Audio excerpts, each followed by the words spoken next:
Hi, my name's Mark Dowsett. I've just completed the MA in Applied Imagination at Central St Martin's.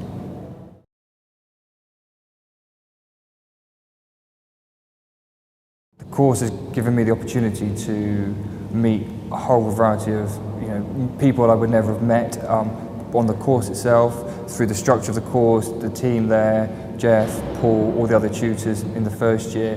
They've definitely opened my eyes to different ways of learning, different ways to approach a brief. It's not so specific that there weren't the restraints you have on a normal brief. It was nice I work full time, so to come and do this, to be able to just be given that creative freedom has been a great experience, and to learn from them has been wonderful.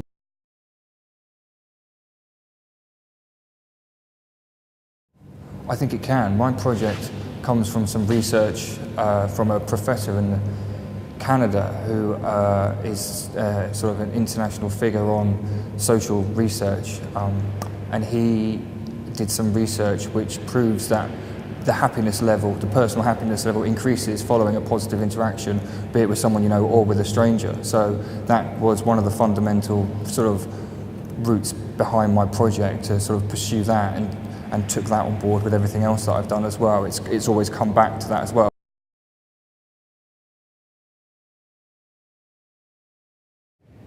Conversation Club was formed following my initial question, which was, why can't I talk to strangers? So that's how I set out about my research. The premise of the Conversation Club, which has always been at its sort of root as well, is the fact that we don't want people, it's about the transparency of it. So rather than just, I did use the digital realms for people to sign up, but it wasn't about communicating online. There's countless social networking websites. I didn't want people to actually communicate through that, because there's something very rewarding and I think greater in speaking to somebody one-on-one.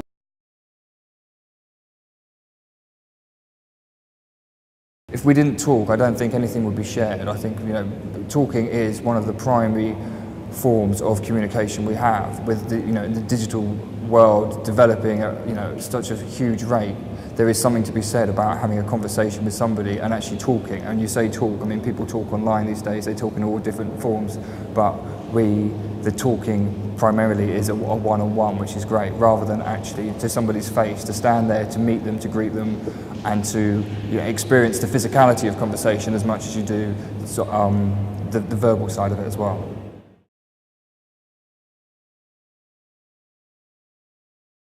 If you move outside of the city, things are very different. So this is antisocial in London, but as soon as you move sort of beyond Greater London into the country, sort of further away from any city hub, but I think it's interesting that you move to a city in the north, and the dynamic is very different, the culture is different, and people are more accepting to strangers. People do feel that they can engage with you. And I was in the north. I lived in Newcastle for 6 years, so everybody would talk to you. I know it's a smaller city. I think size and density of population. But what's fascinating about London is the fact that you have probably the greatest demographic combined, nearly more than anywhere else in the world, and they get on in their little communities, but people don't actually cross over. You have pockets of communities, living, breeding, existing with each other, but it's very rare that you go outside of your normal barrier. As soon as you interact with somebody, you're not sure where it's going to go, because then it is a little bit out of your control. And as a society, long term, it will change. There is something about communication in the first hand. We don't write letters anymore. So the Conversation Club is about the spoken word, but equally, there's something to be said about the written word as well, by hand.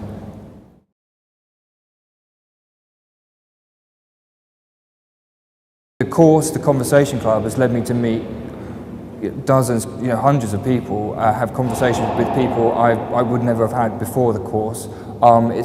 It's introduced me to different culture, it's introduced me to different ways to conversate, it's developed me as an individual. I've read countless books on conversation. I like to talk, I've always liked to talk. I have to learn, but through the books I've also learned how to control my conversation.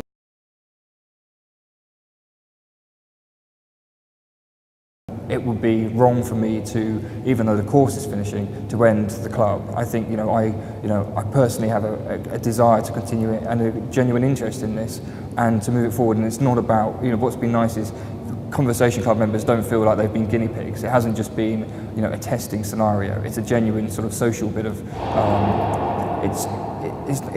you can't really say experiment because it's not really an experiment. It's just ways to get people to talk to each other. I wouldn't really like to say it's been an experiment. It's been experimental, but I don't feel we've been testing people because otherwise I feel I'd be dishonest to them. Because a conversation with a stranger has to be honest, and if you go in there and if you there's a responsibility there, because if they felt you were deceitful to them and sort of coerced them into a conversation just for a test, in the long term maybe they would never want to speak to someone again because they think you're after something. And I think that comes down to it. At the moment, people in London feel if you speak to them and they don't know you want something, and it's getting people to realise that actually you just want to have a conversation.